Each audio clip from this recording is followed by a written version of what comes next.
사마천의 사기. 평원군. 이욕은 욕심은 사람의 지혜를 어둡게 한다. 평원군 해설. 평원군은 전국 사공자 중 한 사람으로서 현명하고 사람과 교제하기를 좋아해서 그의 밑으로 모여든 식객이 무려 수천 명이나 되었다. 평원군은 조나라의 해문왕과 효성왕과 이렇게 2대에 걸쳐 3번을 재상에 올랐다. 조나라를 잊어버렸을까봐 다시 한번 나를 위해서. 조위한, 연재초, 진. 조위한, 조나라의 평원군. 이 평원군은 구체적인 사건에 대한 묘사를 위주로 하고 있는데 특히 모수자천, 모수라는 사람이 자신을 스스로 천거한 것, 그것과 모수가 초나라 왕을 설복하는 2가지 사건이 매우 생생하고 절묘하게 묘사되어 있다. 애첩을 베어 선비를 모으다. 평원군인 조승의 집은 민가와 이어져 있었다. 인근 민가 중 한 집에 다리 저는 사람이 살고 있었다. 그는 항상 다리를 절며 스스로 물을 길어다 먹었는데 하루는 평원군의 애첩이 절름거리며 물 걷는 그의 모습을 보고 깔깔대며 크게 웃었다. 그러자 그 사람은 다음날 평원군을 찾아와 말했다. 저는 공자께서 선비들을 귀히 여기고 후대한다고 들었습니다. 선비들이 지금 천리를 멀다 않고 공자를 찾아오는 것은 공자께서 선비들을 소중히 대접하시고 첩 따위는 천하게 생각하시기 때문입니다. 그런데 공자의 첩이 저의 다리 저는 모습을 비웃어 댔습니다. 저는 저를 비웃은 그 첩의 머리를 가지고 싶습니다. 이에 청원군은 웃으며 알았소 하고 대답했다. 그러나 그 사람이 돌아가자 평원군은 안색을 바꿔 하이 참 어린 녀석이 한번 웃었다고 나의 애첩을 죽이라니 그거 너무 지나치지 않은가? 라고 말하며 그녀를 죽이지 않았다. 1년이 지나가자 빈객들과 문화의 사인들이 하나둘씩 떠나더니 마침내 반수 이상이 없어져 버렸다. 평원군이 의아하게 생각해서 물었다. 내가 여러분을 대접하는 데 있어 별로 소홀한 점이 없었다고 자부하고 있는데 이렇게 떠나가는 분이 많은 것은 어찌된 일인가요? 그러자 문화의 한 선비가 이렇게 대답했다.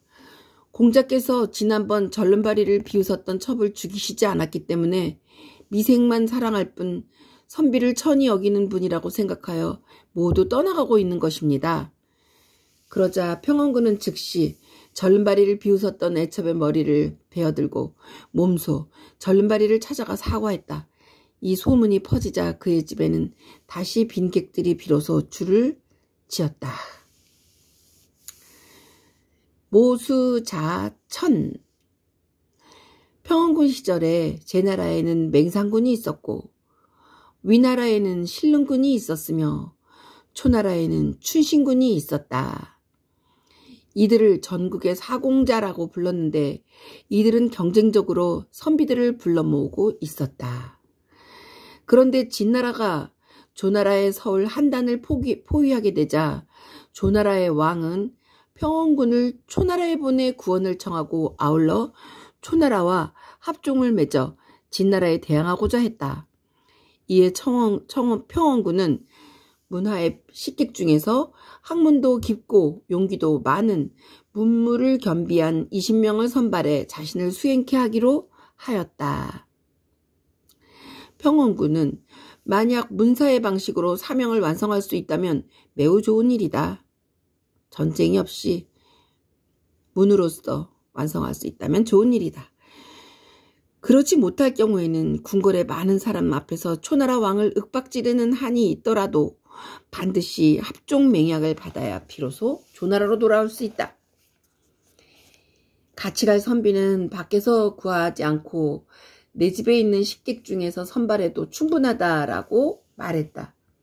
그래서 19명까지는 어렵지 않게 선발했는데 나머지 1명을 쉽게 구할 수 없어 20명을 채우지 못하고 있었다. 이때 평원군의 식객 중에 모수라는 사람이 앞으로 나오더니 평원군에게 스스로 자신을 추천했다. 이렇듯 모수가 스스로 추천한 사실에서 모수자천이라는 말이 유래되었다고 합니다.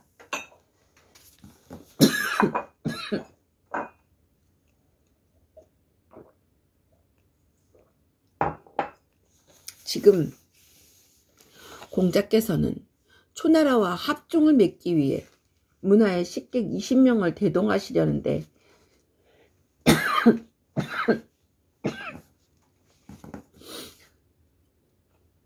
지금 한 사람이 부족하니 저를 그 일행에 끼워 같이 동행했으면 하고 바랍니다.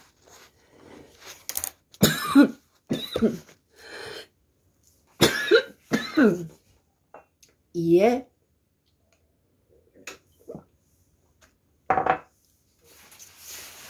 평원군이 모수에게 물었다.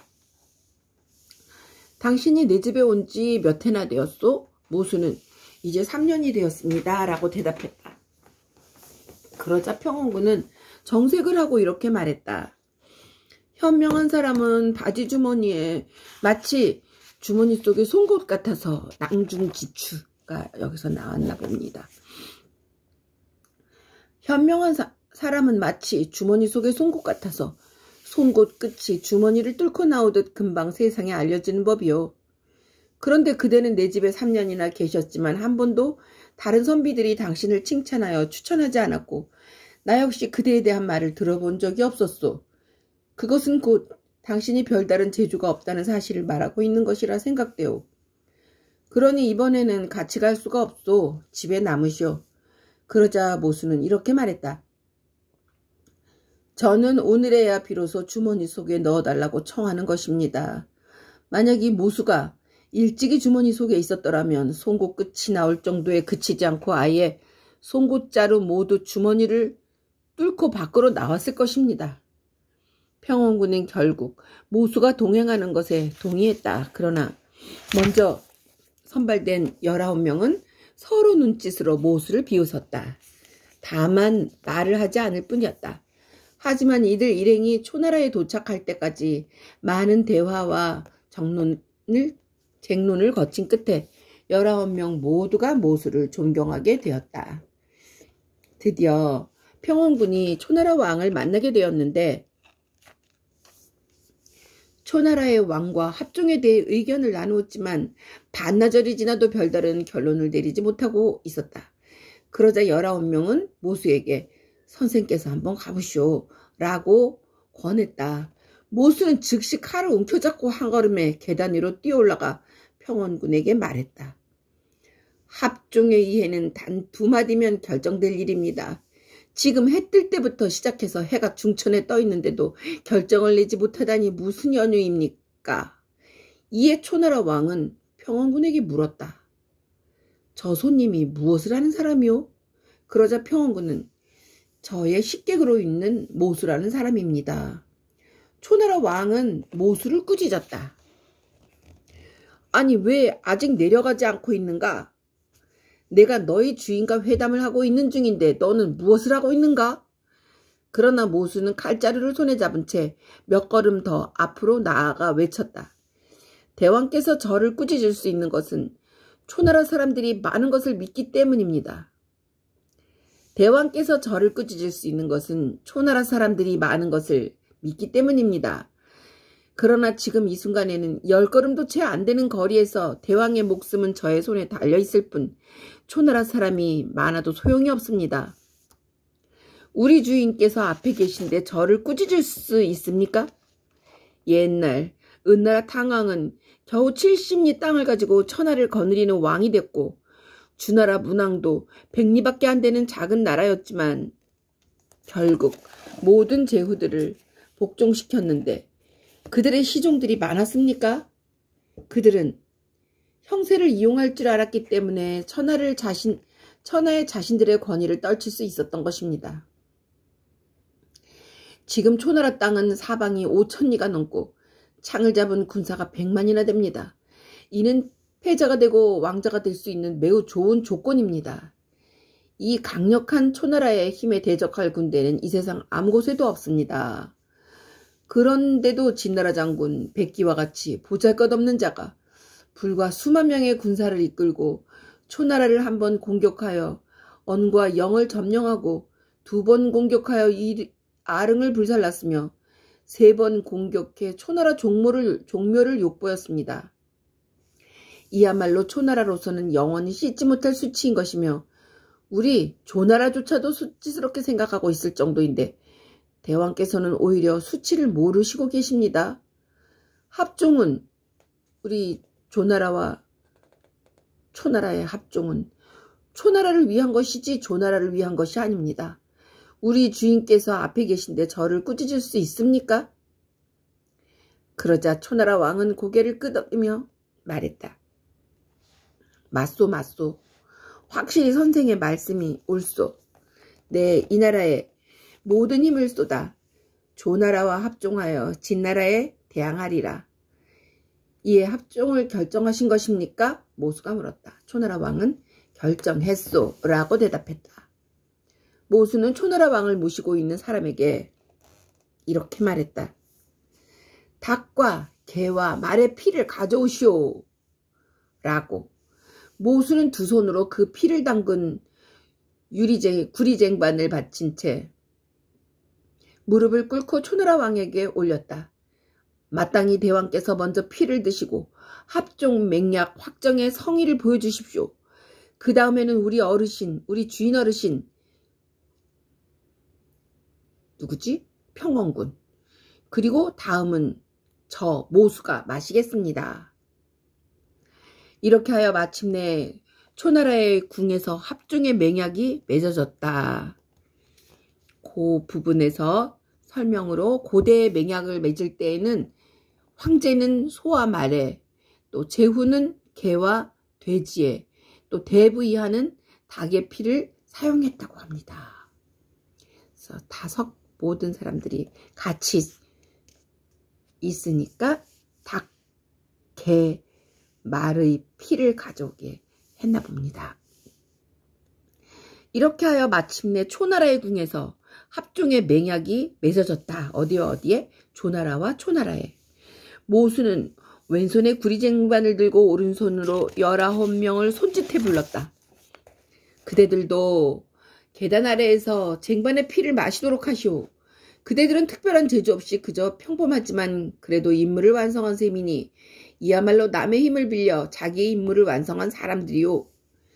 조나라와 초나라 사이의 합종을 완성시킨 후 평원군이 조나라로 돌아와서 단식해마지 않았다.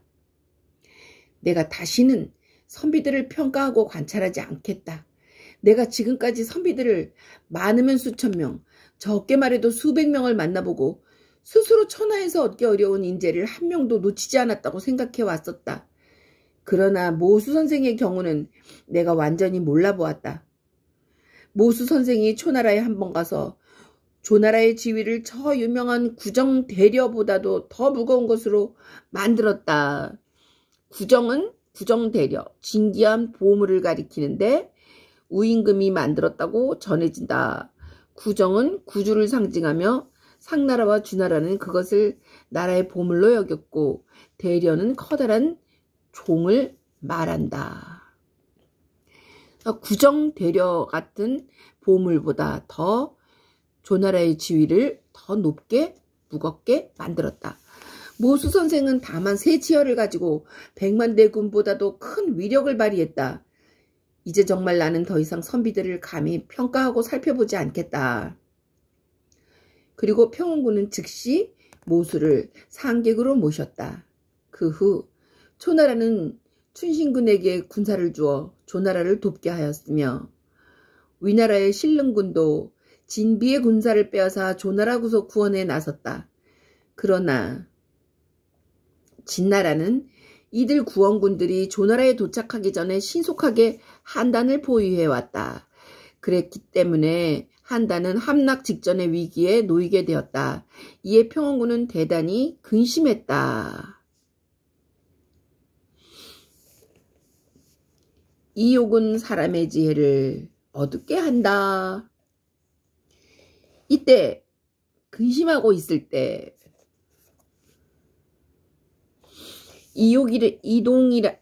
이동이라는 한단 전사리의 아들이 평군을 찾아왔다. 전사는 역참에 있는 여관인데 이곳의 직원을 전살이라고 합니다. 그래서 한단이라는 곳에 역장인 전살이의 아들이 평원을 찾아왔다. 공자께서는 조나라가 망해가는 것을 걱정하지 않으십니까? 이에 평원군은 조나라가 망하면 나는 포로가 될 터인데 어찌 걱정을 하지 않을 수 있겠는가? 라고 대답했다. 그러자 이동은 누구 아들? 전살이의 아들. 이동이 정색을 하며 말을 이어나갔다. 지금 한단의 백성들은 땔감이 없어서 죽은 사람의 뼈를 땔감으로 사용하고 있고 먹을 것이 없어서 서로 자식을 바꾸어 잡아먹고 있는 실정에 놓여 있습니다. 참으로 위급한 상황이라 할 것입니다. 그런데도 공자께서는 후궁이 100명도 넘고 시녀와 하녀들까지도 비단옷을 입고 곡식과 고기를 남아서 버릴 정도입니다. 백성들은 누더기 옷조차 제대로 입지 못하고 찌개미와 쌀교도 배불리 먹지 못하는 이 상황에서 말입니다. 백성들은 가난하고 무기도 다 떨어져서 나무를 깎아 창과 화살을 만들고 있는데도 공자께서는 여전히 청동과 옥으로 만든 진귀한 기물과 악기를 향유하고 계십니다. 진나라에서 나라를 빼앗기게 되면 공자께서 진나라에게 우리 조나라를 진나라에게 빼앗기게 된다면 공자께서는 그 물건들을 가지고 계실 수 있겠습니까? 그러니 공자께서는 부인이야 집안의 모든 사람들을 사졸대오에 편입시켜 성을 지키고 노역을 분담하게 하여 집안의 모든 물자들을 처분해 병사들을 위해 사용하십시오. 그렇게 되면 병사들은 반드시 공자의 높은 은덕에 감격할 것입니다.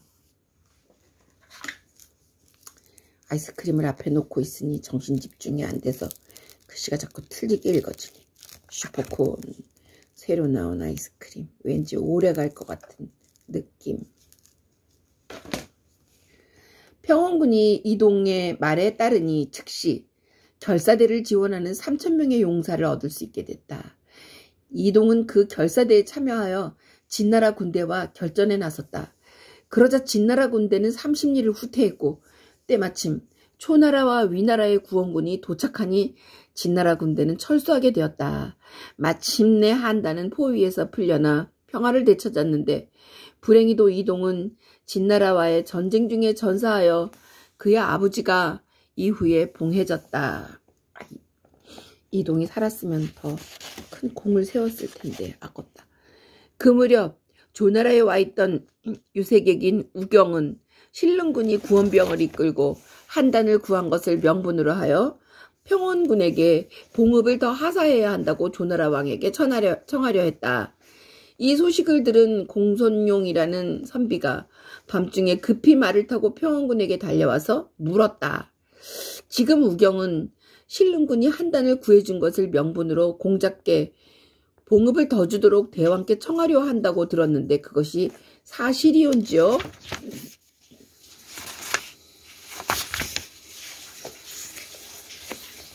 이에 평원군은 그렇소 라고 대답했다. 그러자 공손용은 차근차근 말했다. 아이, 그것은 당치도 않은 일입니다. 대왕께서 공자를 조나라 재상에 임명하신 것은 공자의 지혜와 재주가 조나라에서 가장 뛰어나기 때문이 아닙니다. 또 넓은 영지를 공자에게 제공한 것은 공자께서만 공로가 있고 다른 사람들은 모두 공로가 없기 때문이 아닙니다. 오직 공자께서 왕의 친척이기 때문인 것입니다. 공자께서는 또 재상의 벼슬을 받고서도 재주가 없다고 사양하지 않았으며 영지를 받을 때도 공적이 없다고 말하지 않았습니다. 공자께서 스스로 왕의 친척이라고 생각하기 때문입니다. 그런데 지금 신릉군이 한단을 도운 것이 스스로의 공적이라 해서 영지를 받는다는 것은 이전에 친척이라는 명분으로서 영지를 받아놓고 이제는 일반인처럼 다시 공적을 따져서 영지를 더 받으려는 결과가 되니 이는 매우 부당한 일입니다. 지금 우경은 양다리를 걸치고 있는 것입니다. 일이 성공하면 그것을 이유로 보상을 얻으려는 것이며 일이 여의치 못할 경우에도 공자를 위해 봉읍을 신청했다는 허명으로 공자께 생색을 내려는 것입니다. 우경의 말을 받아들여서는 절대로 안 됩니다. 평원군은 마침내 우경의 말을 받아들이지 않았다. 평원군은 조나라 효송왕 15년에 세상을 떠났다.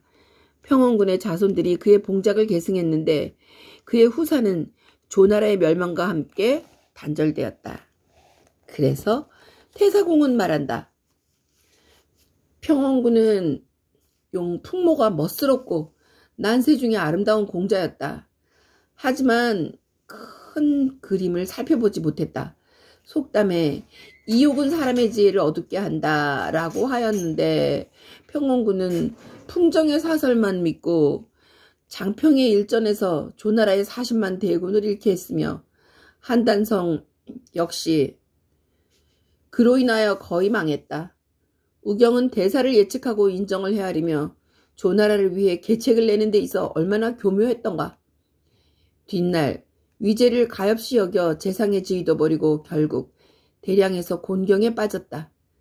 평범한 범부도 그것이 안 되는 일이라는 사실을 알 수 있는데 하물며 현능한 사람에게 있어서는 어떠했겠는가. 하지만 우경이 가난에 쪼들려 의기소침하지 않았었다면 자기의 이름을 어찌 후세에 남길 수 있었겠는가.